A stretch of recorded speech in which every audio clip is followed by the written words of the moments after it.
I finally got it out. But let me show y'all something. Y'all know almost all these Wranglers are equipped with four-wheel drive, meaning they're gonna have a transfer case. I got my table set up, guys. I'm gonna try to set it to where I can split this in half. I'm gonna put the new transmission on the jack and then come back over here. I want to make this as effortless as possible. In other words, I'm gonna try to go back in all together. Remember the last one I put in? I just put the transmission in, then I had to fight with the transfer case to get it on. We're gonna try to do it all in one walk.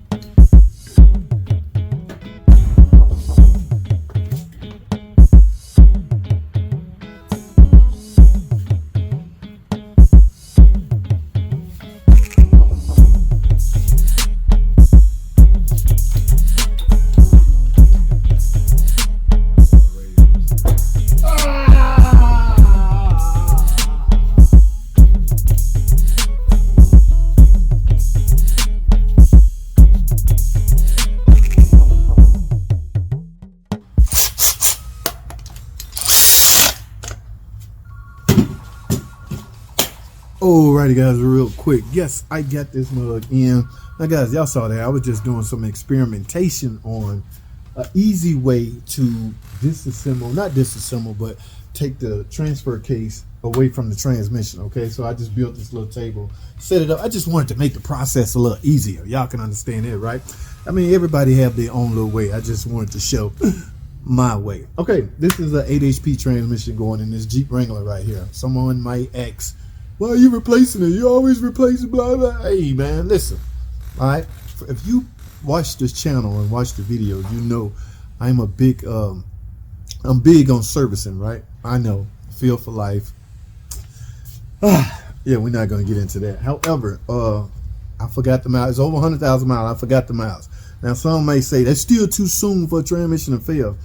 Okay, if you have a transmission that's designed to be serviced from time to time and you don't do it, who knows when it may fail. Okay, this thing, the fluid was black. Y'all know how 9-speed fluid is. It's kind of clear. All right, this was real black and it was overheating. Okay, and had some weird fault code that basically says replace it. All right, that's exactly what I did. So all I did here is just split up the two and show y'all. Now, as far as programming, this is a new unit. Okay, what I mean by new is everything is new as far as the electronics. Remember, 8 HP is a electronically controlled transmission, right? Meaning there's some form of a module that controls the operation of this. In this case, the TCM. TCM is down here in this area. Yes, drenched in all that fluid. It's in the valve body. It's part of the valve body. Last time I replaced one, I had to take the valve body out and replace it that way. Now, the difference, remember the last video I did, I was dealing with a used transmission, right? That used transmission, guys, it's already programmed to the vehicle that it came out of. All right, follow me now. So if you pull something out of another vehicle and try to put it in this vehicle, and it's an electronically controlled transmission, meaning the module that's in it is already programmed to another car, and that car do not have the same features as the car that you're putting it in, you're gonna have some problems. All right, some cases some big problems. You're not gonna even start. Okay, first thing a TCM or transmission look for is what gear you in. All right, so as soon as you fire it up or you turn the key on, you see codes for unable to communicate with the shifter. All right, the shifter, in most cases, 8 HP transmission is going to utilize the rotary shifter. The rotary shifter. Now, there's some out there that still use the typical shifter, but a lot of them are using the rotary shifter. If the TCM do not see that, you get no crank, and that's a safety issue within itself, guys. You do not want to be able to start a car in gear. All right, neutral and park usually the preferred starting gear that you need to be in as far as transmission goes. So if it don't see that, it's not going to even crank. All right, so with this being a new unit, now here's the deal. I have to go on a server, pull some server off of pull some software tuning. In the high performance industry, they call it tuning. I'm gonna have to pull some software off of a server and install it into this transmission via my data link or my scan tool. Okay, WATEC. Yeah, download the information into this transmission. Now from that point, the vehicle will know this is a Jeep Wrangler. it's equipped with such and such and such. And remember, every digit of that VIN tells every aspect of a vehicle.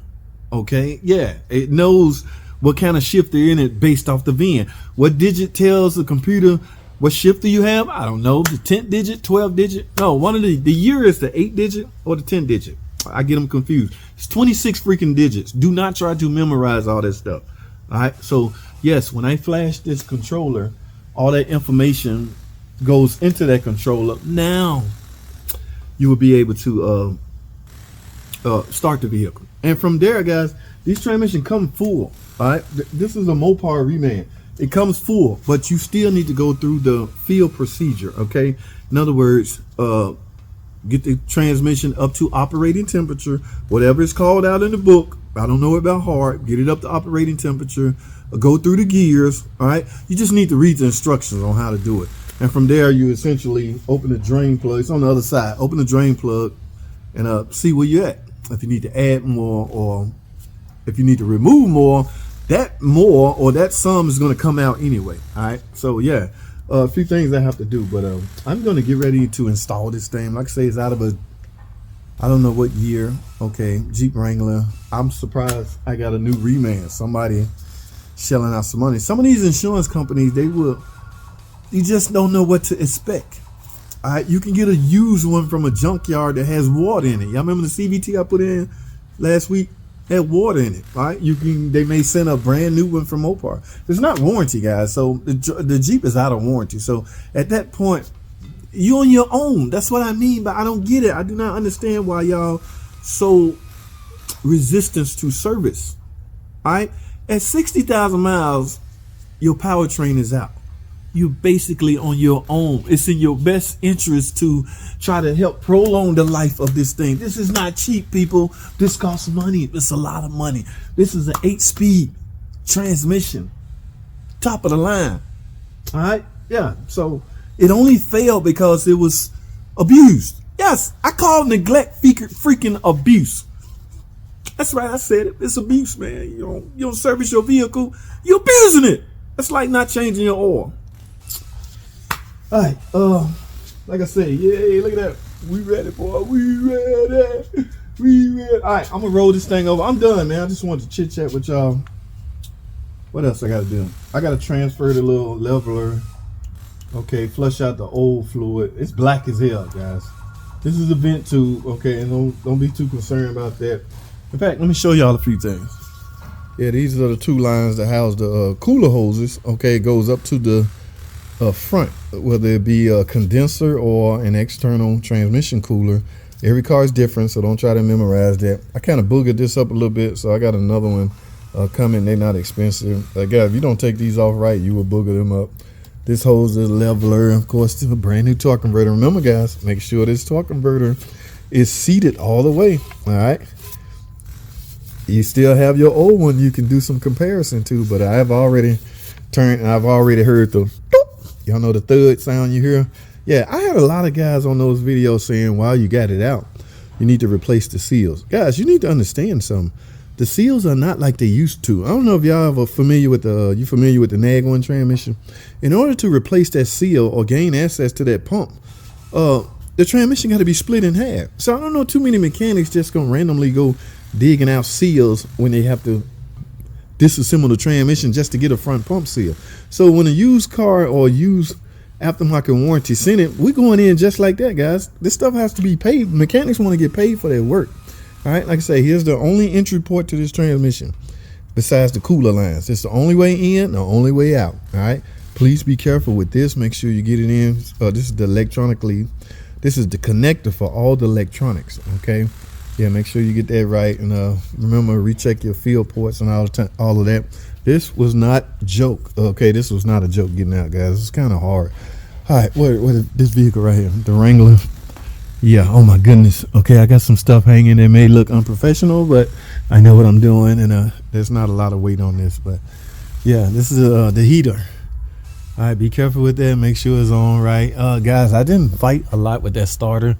I'm thinking this motor mount has been revised. They got a lot of complaints from mechanics. This starter is not the beefed up kind that they use on the start-stop vehicles. So Yeah. And that's what made me decide to go in or come out and go in with the transfer case already attached, because I got more room on this vehicle as opposed to that other Wrangler, which was a different year. Okay, a lot of the stuff just different. All right. What else? That's about it, guys. And remember, hold on, let me one more thing. I want to make sure y'all. Oh yeah, baby. Please make sure. All right, this is a new unit, so it has 8-9 speed in it. There's a lot of alternative fluids out there. I'm a big proponent of this Mopar 8-9 speed. Yes, I heard about I use this, I use that. To each his own. Everybody's different, guys. But I'm an OEM guy. All right, guys, I'm out of time. Okay, I appreciate y'all watching, man. That's all I have. Thanks for watching.